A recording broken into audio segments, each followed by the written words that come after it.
Oh yeah, it's been quite a while since I've done a video. What I've decided to do is put a cold water system in the exterior of the van.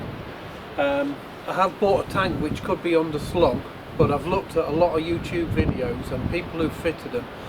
Most of them have decided that if they had the chance again that they would actually opt for the fresh water to go inside the van, obviously in the waste outside, purely for the fact to protect it from frost. So as we live in the UK, I'm going to fit it on this side, and I'm just going to show you how I get around that and how to do it. Okay, I've cleared the space out now, and this is where I want the water tank to go. That's a 55 litre tank there, and that's going to be perfect for what we need. It also came with some bits as well. Let's have a look inside. It came with a few goodies. That's the filler pipe there, and obviously this pipe will couple onto that, and we'll couple onto this, and that will go on the exterior of the van. So we've got all of that. We've got a drain tap as well, and then we've obviously got two pipes here as well. And what I'm going to do with this is, that's the one that's going to have my water flow coming out, and this one is going to be for a overflow. So when I'm filling it up, I used to have an old van, and basically a pipe on the end of there, and I'll just have some hose, and then as I fill it up, once it gets to a certain level, that's going to run out of there, and it will run through a hole here and just drip onto the floor, and that will tell me that the tank is full. So I can just crack on then. Fortunately for me, my wife works for a decking company, and these are some offcuts which were just waste, so I've managed to procure them, and I think these would make a good stand. A, because they're plastic, so it doesn't matter if they get damp. Also, they're lightweight, so if you're using solid wood or metal, that would have a fair weight to it. But you've got the strength and the durability of the plastic here, because I wanted to keep clear of all my gas workings as well, and create a tray so that the air can flow underneath as well. We're not going to get damp spots and moisture building up if the tank was directly on the floor or anything like that, so air can pass underneath. Also, I can get to the taps as well when I'm going to need to do maybe some maintenance or just check things and stuff like that, so it makes it free for me to get to as well. And also, just as a quick demonstration, hopefully get this okay, but it gives you an idea. And there you go, and she'll sit nicely on top of that, and that'll keep the tank up nice and high. I can see it, get underneath it, do stuff to it and everything like that. Light's fading now, so all I've done, bonded this together, put this on the front, put that there, an L bracket just to stop it sliding back and forth, and all I'll do is let that go off now, and then that's in place. That's where I want it to be.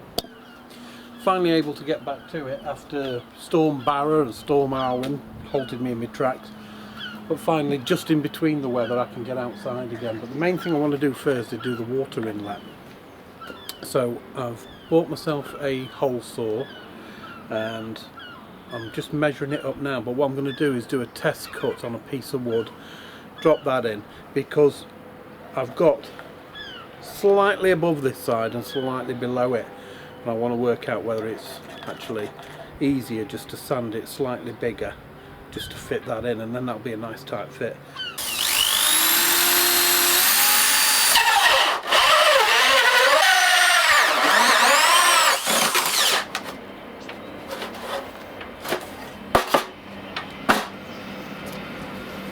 See where we need to go with that now. I went with the larger size as well just to test it, and there's still plenty of metal either side that it can fasten to, so I'm happy with that. Right, I've moved that cabinet across now because I'm going to use that for shoes and boots, because Tracy wears a lot of boots, so I'll put them there and they're easy to get to then. And I've just moved that across, fastened it in, and then here I've just drilled a very small pilot hole into the wood, and now I'm going to use the hole saw to cut a hole there so that I can get ready for the pipe when I feed the pipe through. I haven't cut the other side yet. I wanted to cut this side first to make sure we're all nice and clear.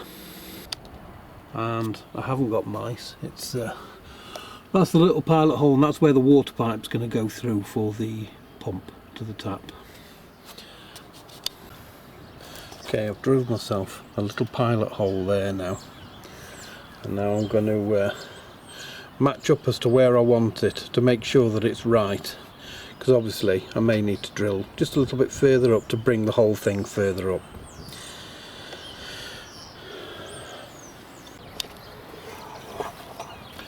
I've decided that I just want to bring that up just a touch, and only a touch, so I'm just going to put the pilot hole there.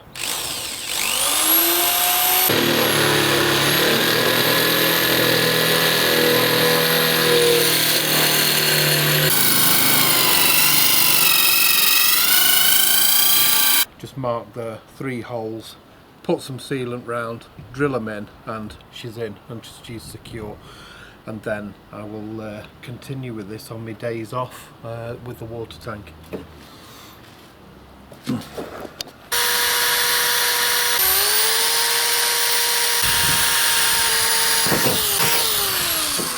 we go, there's the holes. Okay, all that remains now is I'm going to put some sealant all around here, and then obviously place that in, put the screws in, and that'll form a nice watertight bond against the metallic skin.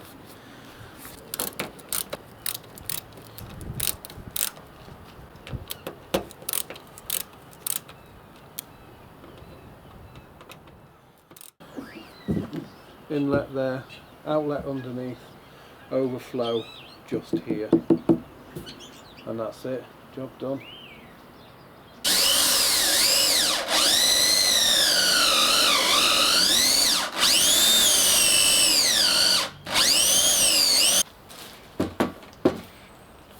I will put the hoover on in there and hoover everything out there before I put any water in it. It'll be easier to remove when it's dry. There we go, she's in. Right, so that's for that one, and then underneath I will have the straight, because there's a nice gap here, so that can afford to be straight with a hose pipe onto it just leading down.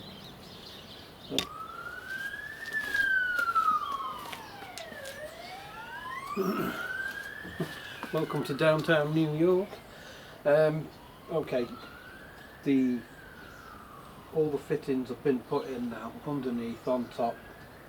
Put the hose pipe on, clamped it up with the Jubilee clip. The Jubilee clips that I use, I make sure that they're the smooth ones on the inside, so that they don't crimp or split the pipe or damage it in any way. It's the sort of ones that you use on gas pipes and stuff like that. And I tighten them up. I always get ones that I can tighten up with a ratchet rather than a screwdriver, because it saves you stabbing at the pipe by accident when you're trying to tighten it up. So that's tightened up, that's on, and the underneath now, that's been fitted and that's got the hose pipe on. That's all good to go. So this area, that's complete. I can't do any more than that. So now what I'm starting to do is, if you look inside, I'm now starting to position the vacuum and the water pump, you know, to decide whereabouts. Obviously what I'm doing now is paying attention to the flow as well, to make sure that I get that right. So I'm going to put them in position now, and then just then I'll take another frame and show you what I've done.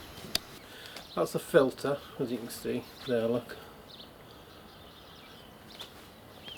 And then that's a shut off valve with push fits on, which I'm going to fit hose onto each end, because I want to put it that way, because if I need to maintain or do any work on the vacuum or on the tap system or anything, I want to be able to isolate it. Even if I want to remove the tank or anything like that, I want to be able to switch that off to stop any water flow, and also to change the filter and wash it out as well.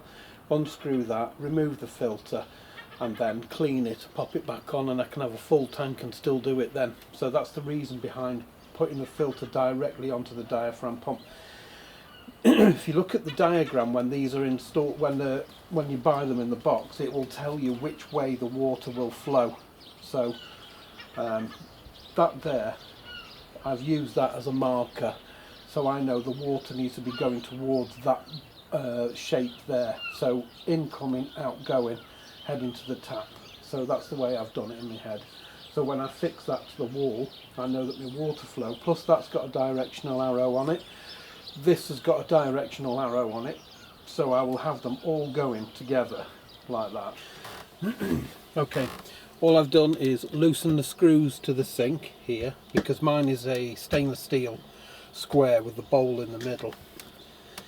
What I've done is put the tap where I want it, drilled my first hole there as a marker, because that's how I want to have my tap, so it spins there, and obviously push button just there. So before I do any more drilling, I'll remove this now, and all I've got to do is just undo this here so it becomes detached from the pipe, which is the outflow. There we go. No, we don't.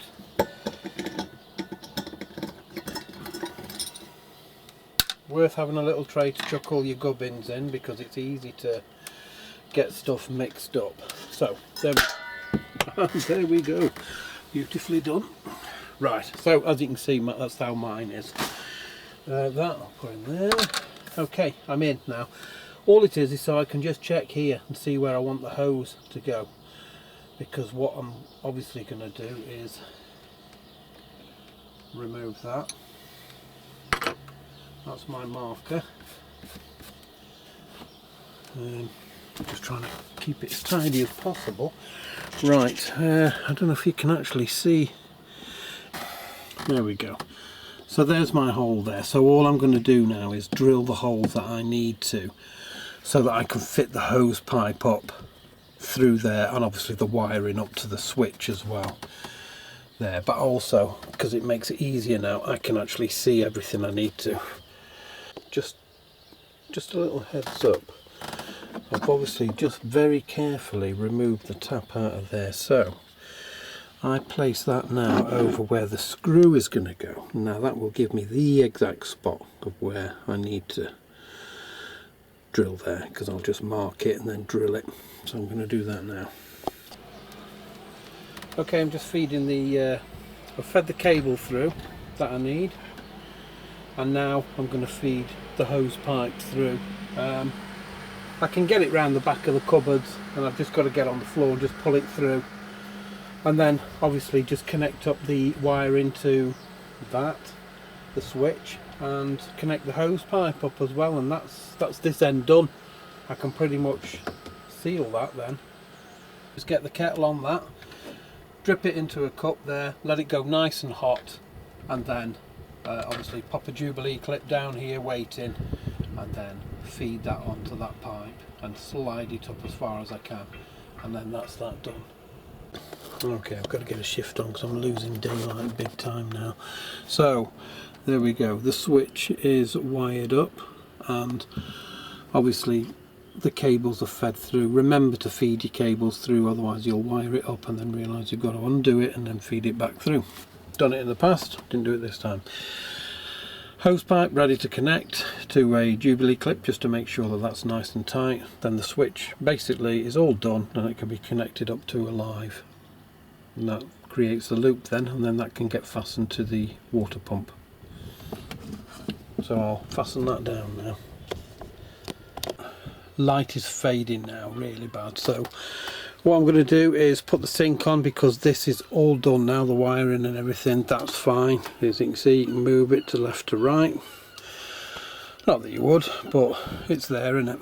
And that's it, sink going on now, and that's that phase done, and then I'll concentrate on the bit out there then, but that's tomorrow morning now.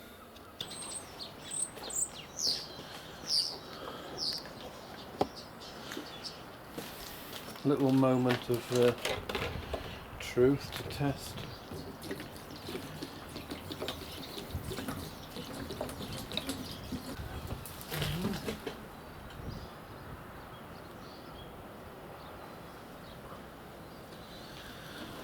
I don't see any drips at all.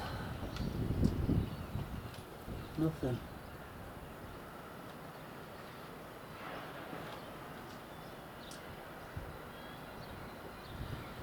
So that's good news. I may as well test that before sticking her in. I might as well leave that water in for a second. Leave it to settle. Right, now I'm going to fit the water pump just into that corner there. That's where that water pump's going to go.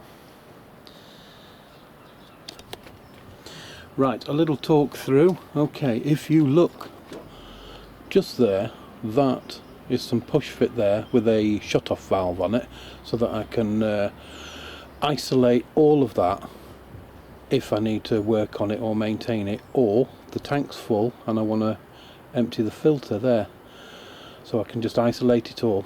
Also, you notice I've built it slightly above so nothing's too low to the floor. I can slide a bowl under there, so if I isolate there and want to unscrew that, some water is going to drop out, so I haven't got water going all over the floor because I couldn't fit a tub under there. That's a wood stop there, so that when I've put the frame in, that will stop it riding forward, and also there, that will stop it touching against there, so it's not going to crush against the water pump or the pipes or anything like that. So turning our attention to the tank now, that is all ready to go in. So I'm going to just pop the frame into there now, so you can see what it looks like. And then what I'm going to do now is I've decided on how much hose I want. So the next thing now is for me to just boil the kettle and warm some water up and loosen that pipe, and then just attach it to the shut off valve, which is just down there. That's the pipe all connected now to the water tank. Connect the inlet in and the overflow, which is going to go down there because my gas pipe goes down there, so I'm just going to drill a small hole and feed this pipe down. Okay, I hear the water going in. See, there's no drips. You see the water going in nice there. I've done it that way so that it doesn't so that it doesn't splash back, you know, so it has a fair way to travel.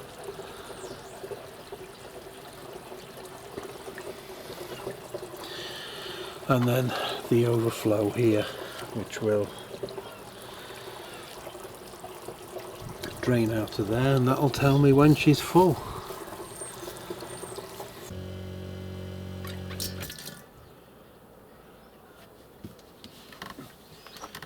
And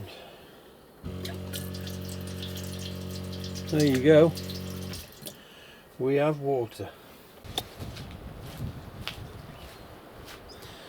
So here we are, back to normal again, all done.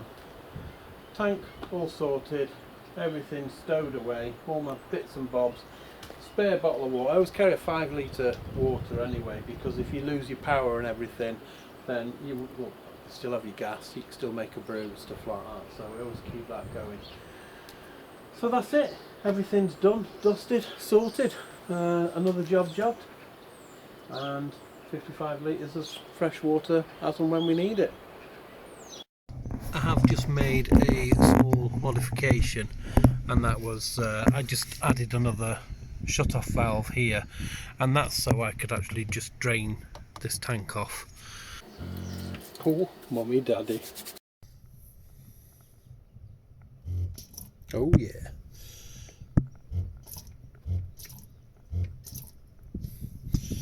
How was it for you?